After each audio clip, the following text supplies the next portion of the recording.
Welcome to Wayward Movie Recaps. The film begins in Los Angeles, where we are introduced to a wealthy Irish flight engineer named Ted Crawford. Ted is a very genius figure, where he only works for 1 hour. The rest of the time he leaves, and only leaves a little help regarding the plane door, which is known to be damaged. There. From that help, the mechanics were grateful. But behind all the advantages, Ted has a wife who is insolent and not right, where his wife had an affair with a police lieutenant named Rob. Uniquely during the affair, Jennifer did not mention her real name, as she did not tell where her address was. But without his wife's knowledge, Ted also seems to have known his wife's bad behavior while he was working. Evidently, Ted immediately went to the hotel where Jennifer and Lieutenant Rob were. Ted immediately noticed the two, and then went into the house to further observe how his wife was having an affair.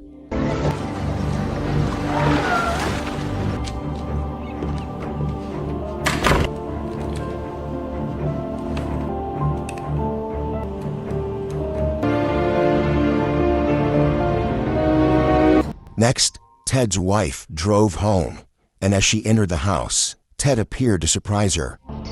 Hello there. You're home early? Yeah. Ted tried to kiss his wife, but she refused, even though Ted had brushed his teeth 99 times to remove the odor in his mouth. Then Jennifer said that she would prepare dinner soon, but Ted suddenly asked about her affair, which of course made Jennifer surprised. How could her husband know about her affair with Rob in detail? Feeling guilty, Jennifer then apologized, saying that she was Capecan, but Ted immediately pulled out a gun and shot her in the head. I'll go change. I'll make some dinner. I'm sorry. Don't be. Knowledge is pain. I'm used to that.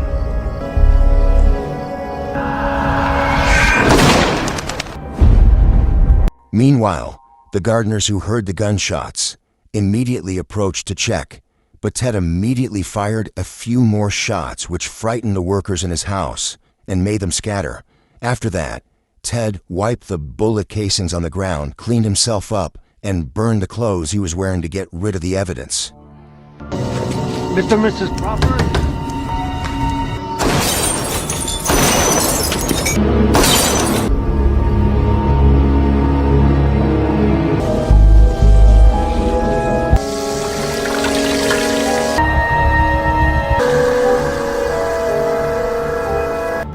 After the gardeners reported the incident, the police soon arrived at Ted's house. Coincidentally, Lieutenant Rob served as the hostage negotiator between them. He immediately called Ted over, then went inside. Ted calmly told the lieutenant that he had shot his wife. The lieutenant is then very surprised to find out that Ted's wife is Jennifer, his girlfriend. Rob immediately checked her pulse. Meanwhile, Ted steps forward and points a gun at Rob, but the lieutenant manages to grab the gun and shoots Ted. The lieutenant repeatedly hit him in the face, but was stopped by other policemen. So, Mr. Crawford, your gardener tells us that your wife... Ted. Your wife, is she here? Jesus Christ.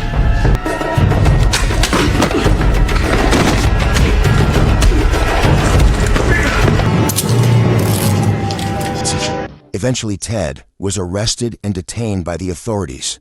Fortunately, when the doctors examined Jennifer, they found that she was still breathing.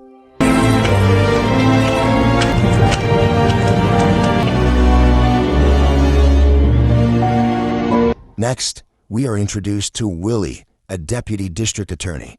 His coworker called him about Ted's attempted murder case.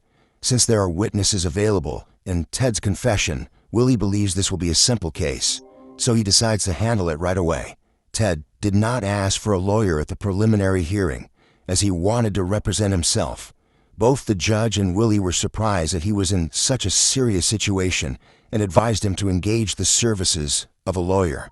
However, he was adamant and asked to be transferred to the trial as soon as possible. When he was told that the prosecutor's office could change prosecutors, Ted declared that he liked Willie and did not want to change him. Mr. Crawford, you have been facing some very serious charges here. I strongly urge you to retain. You want to reconsider? Absolutely not. Be aware that lack of counsel will not be grounds for an appeal. Oh, I understand. All right, then. Case moved to trial at the first available day. That night, the lieutenant meets Willie to warn that there is something unusual about Ted, but Willie is confident that he will win the case due to the evidence and confessions. He meets Nikki Gardner, who introduces herself as his boss. She starts to flirt with him, but a phone call from Willie's partner interrupts their conversation. He states that the gun they found at Ted's house was never used. Moreover, Ted never left the house that night after committing the crime until he was arrested. Therefore, he had no chance to change the weapon. It's just no good as evidence. Never been fired. Well, the guy never left the house, so the gun is in there. Go get a team out there tomorrow and find it. Don't have it. Willie returned to the crime scene the next morning to investigate. He found that Ted had no gunpowder on his body or hands. Nevertheless, 4 bullets were missing from the cartridge. However, there were no fingerprints on the 4 cartridges. He insisted that the gun was still in the house and instructed his friend to keep looking, then left. The guy's screwing with us. He's stacking the deck. No weapon. No powder on his hand. That's 4 shots fired, 4 bullets missing from the case. Maybe he had time to change, and he never came out. He returned to his office and was handed a file containing the evidentiary documents for the case, which he had kindly provided. When he opened it, he saw that each sheet had the word "no" written in red pen. He went to see Ted and found, to his amazement, that Ted was reading it like a book. Ted reveals that he has hired a secret agent to find out a lot of personal information about Willie. Ted teases him by inviting him to be his defense lawyer, suggesting that he has a chance to switch sides before things get bad. But Willie refuses. Before leaving, Ted told Willie a story from his childhood. His father, an egg farmer, asked him to check his eggs and put the good ones and the bad ones into a bucket in the oven. He put 300 eggs in the oven bucket because he found flaws and weaknesses in all the eggs. He reminded Willie that if you look carefully enough, you can find flaws in anything. Willie wondered if she had found the flaw, and she declared that she had. Actually discovered anything. I don't need the gun to convict you. You're looking for mine. I've already found yours. During the trial, Willie takes turns calling witnesses to ask questions.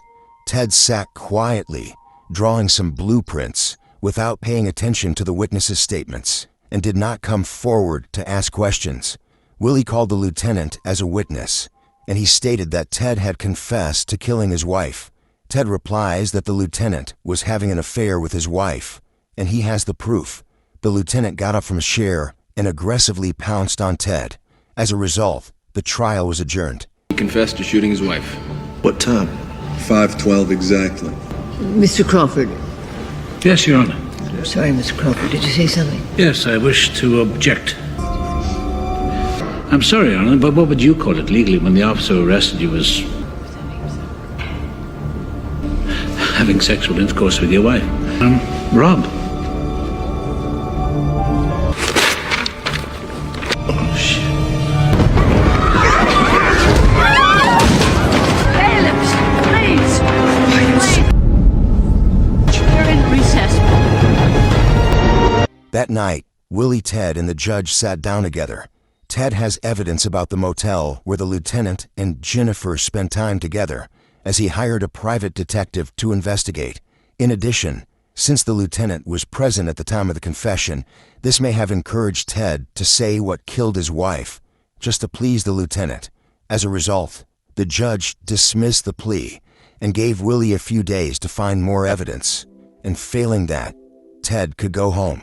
Later, Willie's employer hates him for losing, saying that he wasn't focused enough. He came to the trial unprepared, and as a result, he didn't do his job well. Willie tries to explain that this was a ruse, but his boss stands his ground. Willie then goes to see Nikki and finds that Nikki has convinced her boss not to sack him. He thanks her, and they spend the night together. When he returns home, he receives a parcel containing eggshells. She gets very angry and the next morning she goes to her boss's office. Willie told her that he would take the case to the end. Her boss told her to resign, because if the case failed, she would definitely lose her position not only in the new law firm, but also in this office. Nevertheless, she was determined to take on the case, as she believed that people like Ted should be jailed. He went to the police station and blamed his friend for not detecting Ted's gun. His friend agrees to search the house one last time. He visits the lieutenant, who is now depressed, as his wife and children have also left him. Arrogant and sloppy, and you did damage. I'm not giving you back this case so you can repair your ego. And if there's a way, I'll find it. Someone's got to put him away.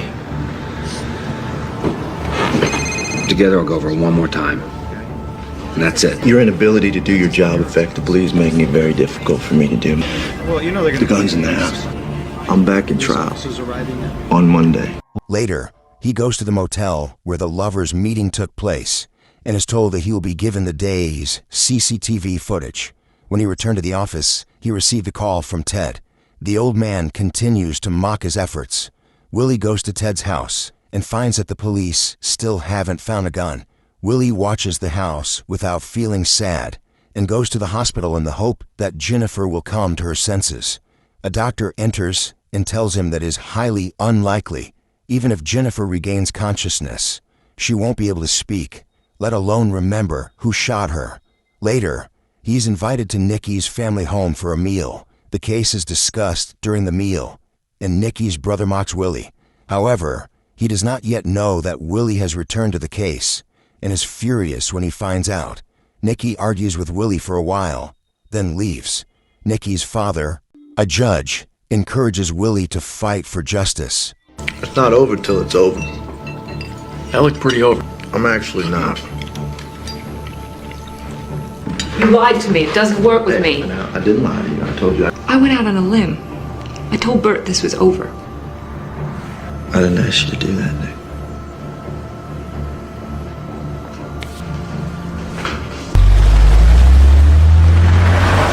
That night, the lieutenant tracks Willie down and offers to plant false evidence, but he refuses. The next day, he gets the CCTV footage, but because Ted is wearing a hat, it's not enough to testify in court. Willie and the detective argue, as Willie believes the gun is still in the house, and the police can't find it. This is a guy who plans everything down to the hat, okay? He's there because he's got to see it for himself. Jealous. His wife's having an affair. I gotta go make a case out of nothing. He's being an asshole. That night, Willie called the lieutenant to accept the offer to give false evidence in court. So the next day, he used a ruse. During the trial, he would call and order his secretary to pretend to come in and whisper into his ear that they had found new evidence. As soon as the trial started, Ted would ask for an acquittal. This means that the defendant argues that no jury could find him guilty beyond a reasonable doubt. A defendant can ask for an acquittal of all or part of the charges. As this is entirely legal, the judge asks Willie if he has any evidence to give. He was on a call, but then realized that Ted was too smart to fall for this ruse. As a result, he claimed to have no other evidence, and Ted was released. Whisper something in my ear about Yeah. finding the murder weapon. Okay. Your Honor, move for a judgment of acquittal. The prosecutor doesn't have any actual evidence proving that I did anything. I have no further evidence at this time, Your Honor. Motion for judgment of acquittal is granted. Jury is released with our apologies. And the defendant is free to go. Thank you, Your Honor. Hey, Rob, take it easy, huh? Moments later, a gunshot is heard. Willie runs outside and is surprised to find that the lieutenant has killed himself across the stairs. Ted was given his gun and returned home. Willie remains at the hospital, hoping Jennifer will come to her senses. The next morning, Ted arrived at the hospital, and Willie was worried that he was going to kill Jennifer. Willie goes to Nikki and begs her to help him, even though he had nothing to do with it. Nikki argues that Ted shouldn't be here, and she can't help him. He tells her that Ted will kill his wife, but Nikki doesn't care. She goes back to her boss and learns that Ted has filed a restraining order against him because he frequents Jennifer's hospital. According to his boss, Ted is already a free citizen, so Willie has to quit. Willie has no choice but to ask Nikki's father for help, who signs a warrant allowing him to go to the hospital to defend Jennifer. But it's too late. By the time he arrives at the hospital, Ted has already killed his wife. Hey, what's going on? Step outside, please. Look, I got a court order.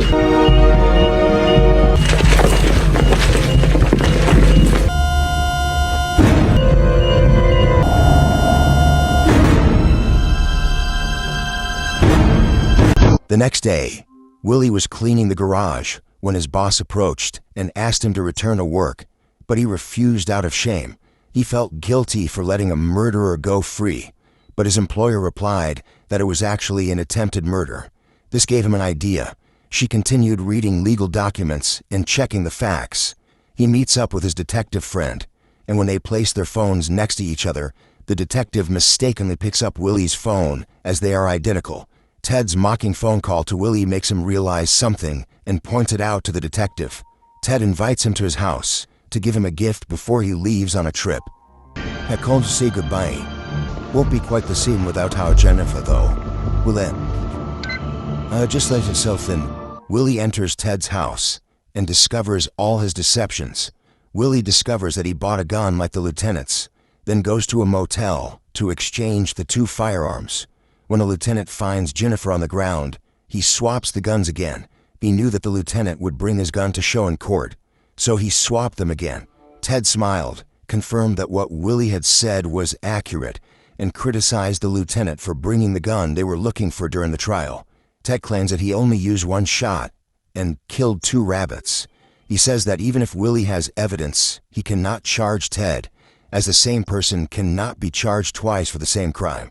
Willie, on the other hand, explained that since Ted had let Jennifer die, he could get a bullet from her skull, compared to a bullet from the lieutenant's gun, and then charge Ted with first-degree murder, a new charge.